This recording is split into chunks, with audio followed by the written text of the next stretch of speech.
It has a shutter of a fixed speed of as you were, cut.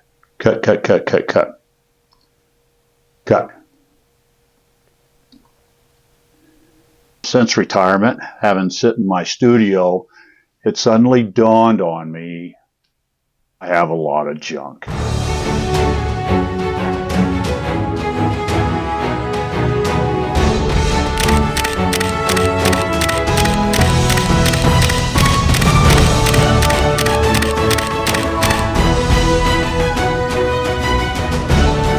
Hello, I'm Charles Zabel's local photographer in and around Prescott Valley, Arizona, and welcome to my channel because it dawned on me that I have a lot of clutter in my studio, and I finally decided I got to tidy it up. I'm spending more time with photography that I thought it was high time that I get rid of a lot of stuff.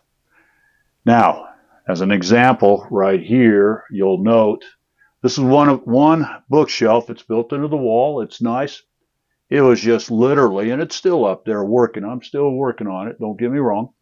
Even though cluttered with books, I found things behind the books. And the example of that is last week, I found this camera.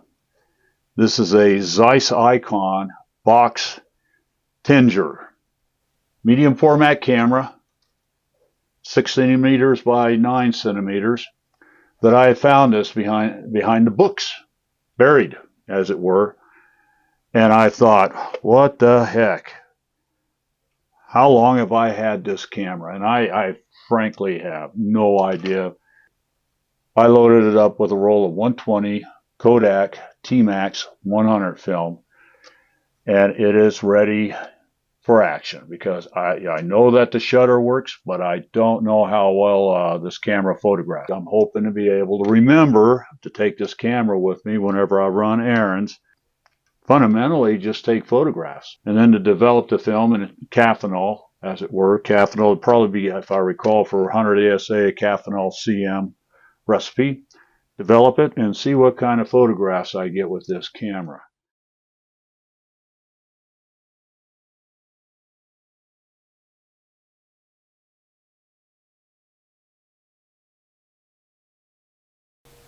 All right, before I show you the raw pictures, as it were, just scanned, and that's it, no post-editing, let's take a few moments to talk about this Zeiss Ikon Box Tengor. This camera, and I can't get a definitive date on it, it jumps around, but the camera was manufactured, I would say, anywhere between 1948 to 1956. No matter where I looked to do the research, it jumped around, but the common theme is it did terminate the manufacturing date on 1956. The lens and shutter is a Gross Fortar Achromat 2-element, color corrected, with a focal length of approximately 105 millimeter. That equates out to 45 focal length of 45 millimeter for a 35 millimeter camera. The aperture has a selectable setting from f9, f11, and f16. For the exercise here, I did leave it at f16. Even though the shutter speed was very slow, the philosophy was I was shooting for, given the sunlight out there and the sunshiny days, I was following the philosophy of the sunny 16 rule. The shutter fixed speed of approximately 1/25th of a second to 1/50th of a second, with a bulb B setting as well. The focus and the framing, you have 3 distance settings for the focus and the framing. 3 to 6 meters, 6 to 20 meters, and 20 meters to infinity. The viewfinder has 2 bright viewfinders, one for a portrait and one for landscape. So we're going to highlight here for a quick second. This down here below is the f-stop setting, f9, f11, and f16. So you have a selector knob to choose from. Up here is your focal. Now the shutter speed, in theory, remains constant between 1/25th of a second to 1/50th of a second. There's no way you're going to adjust that. So keep that in mind when photographing with this box camera. The viewfinder, it's very sweet. We have a viewfinder right up the top side here. This is for landscape. And then we rotate this way and we have the viewfinder right here. And this is for the portrait shots that you desire. Film in the format is very simple. It shoots 120 film, which means with a 6x9 centimeter format, you're getting 8 exposure. So you got to be very careful on your composition and what you're wanting to shoot. You only get 8 shots, as it were, with one roll of 120 film. We'll break it down right now. It's easy. You have this knob here, and you break it down, or pull it out, as it were. And then you just simply pull out the back cover. Right here, this was the roll of film. It's now emptied, and it emptied up into here. This is the advance knob where you would advance the roll of film.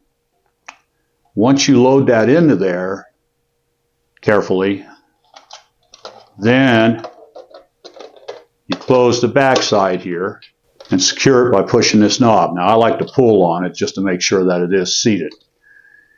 Then on the back side you have a little gate, you might say, that you would lift up.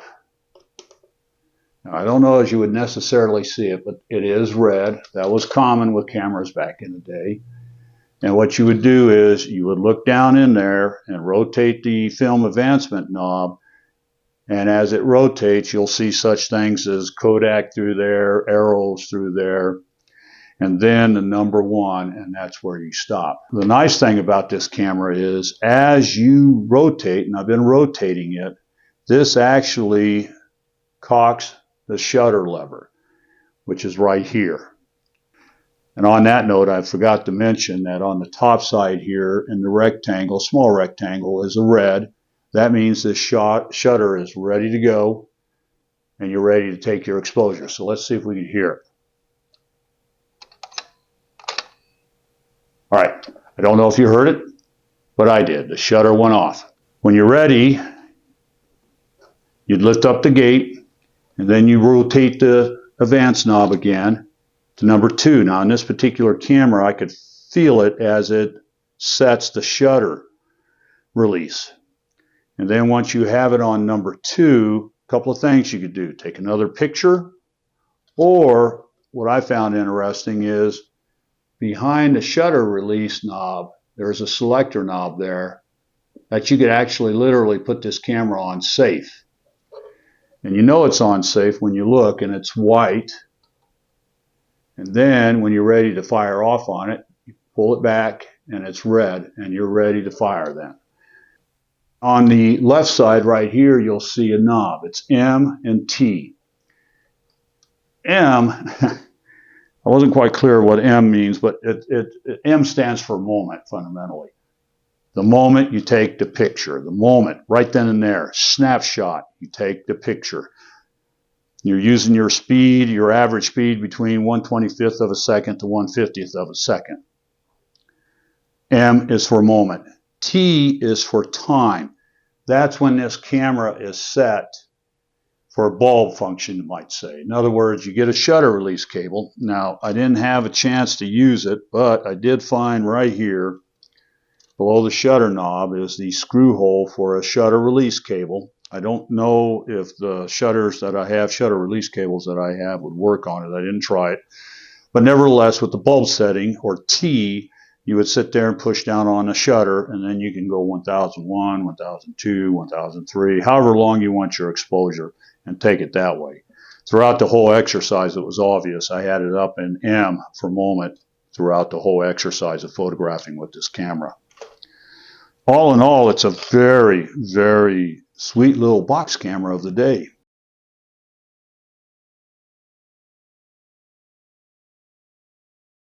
The photographs. Initially, I had planned to take only one roll of film. I mean, let's face it. Film can be expensive if you're a film photographer, so I decided to take one. Here's my first roll of film right here. The first 2 exposure on a roll of 8 exposures at operator error, as it were. And then we have the next 4. And the interesting thing I found about it after I developed the roll, I could tell right off the bat it was the images were blurry. Now, my first thought was the slow shutter speed as I was scanning them, and I noticed number 3, number 4, number 5, number 6 were all blurry. And so I thought, when I saw that, I thought, okay, the spring for the shutter release perhaps inside the camera has degraded to the point where it's actually showing or slowing the shutter down considerably to where the shots are blurry. So no matter how steady you hold this camera, in order to shoot this camera with any certain amount of tack sharp, as it were, with the photograph, I would have to set it up on a tripod and see about using a shutter cable. So we got number 3, number 4, number 5, number 6, all blurry. But when I scanned number 7 and number 8, they were about as tack sharp for an old camera as you can get, and that both surprised me and made me feel better as I sat there and considered what was going on with this old camera. I thought about it some more, and I'm wondering or considering maybe it wasn't necessarily the spring so much as it was the 2 element shutter that was in there that was kind of tight, hadn't been photographed in a long time, and had finally loosened up to the point where with this old film camera, I would be able to get as tack sharp as possible photographs with this old film camera. So I gave it some thought, and I thought I need to test this theory out.